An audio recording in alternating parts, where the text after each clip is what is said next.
দর্শক, নানা আয়োজনের মধ্য দিয়ে ঢাকা সহ দেশের বিভিন্ন স্থানে সনাতন ধর্মাবলম্বীদের রথযাত্রা উৎসব পালিত হয়েছে। প্রতিনিধিদের পাঠানো তথ্যচিত্রে বিস্তারিত ডেস্ক রিপোর্টে। শেরপুরে বিপুল উৎসাহ, উদ্দীপনা ও ধর্মীয় ভাব গাম্ভীর্যের মধ্য দিয়ে জগন্নাথ দেবের রথযাত্রা উৎসব অনুষ্ঠিত হয়েছে। এ উপলক্ষে বৃহস্পতিবার সকালে শহরের গোপাল জিওর মন্দির থেকে একটি রথ টেনে শহরের নয়আনি বাজার এলাকার কালীমাতার মন্দিরে নিয়ে যায়। এ সময় বর্ণাঢ্য শোভাযাত্রাও অনুষ্ঠিত হয়।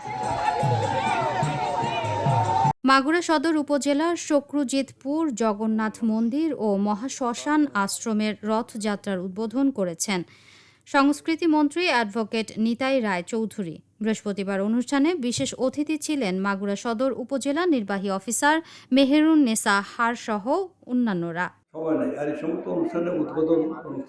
গাজীপুরে ভাওয়াল রাজাদের দ্বারা প্রচলিত ঐতিহ্যবাহী মানিক্য মাধবের রথযাত্রা ও রথমেলা শুরু হয়েছে। বৃহস্পতিবার সকালে জেলা শহরের রথ খোলায় রথ টানের মধ্য দিয়ে আনুষ্ঠানিকভাবে রথযাত্রা শুরু করা হয়। রথযাত্রা উপলক্ষে আয়োজিত আলোচনা সভার আয়োজন করা হয়। মানিকগঞ্জে ধর্মীয় ভাব গাম্ভীর্য উৎসবমুখর পরিবেশে পালিত হয়েছে সনাতন ধর্মাবলম্বীদের অন্যতম ধর্মীয় উৎসব জগন্নাথ দেবের রথযাত্রা। সকাল থেকেই শহরের আনন্দময়ী কালীবাড়ি মন্দির প্রাঙ্গণে উপস্থিত হন ভক্তরা। রথযাত্রার উদ্বোধন করেন বেসামরিক বিমান ও পর্যটন মন্ত্রী আফরোজা খানম রীতা। কুমিল্লায় সনাতন ধর্মাবলম্বীদের অন্যতম ধর্মীয় উৎসব জগন্নাথ দেবের রথযাত্রার উৎসব অনুষ্ঠিত হয়েছে।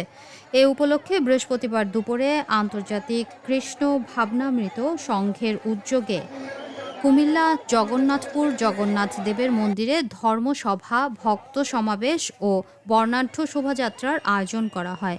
এতে প্রধান অতিথি ছিলেন প্রাণী সম্পদ মন্ত্রী মোহাম্মদ আমিনুর রশিদ ইয়াসিন। ঠাকুরগাঁওয়ে জগন্নাথ দেবের রথযাত্রা মহা উৎসব উপলক্ষে আলোচনা সভা ও সাংস্কৃতিক অনুষ্ঠানের আয়োজন করা হয়েছে। বৃহস্পতিবার বিকেলে আন্তর্জাতিক কৃষ্ণ ভাবনামৃত সংঘ ইসকন ঠাকুরগাঁওয়ের আয়োজনে পৌর শহরের গোবিন্দনগর মন্দিরপাড়া এলাকায় আলোচনা সভা অনুষ্ঠিত হয়। নাটোরে সনাতন ধর্মাবলম্বীদের অন্যতম ধর্মীয় উৎসব জগন্নাথ দেবের রথযাত্রার উৎসব অনুষ্ঠিত হয়েছে।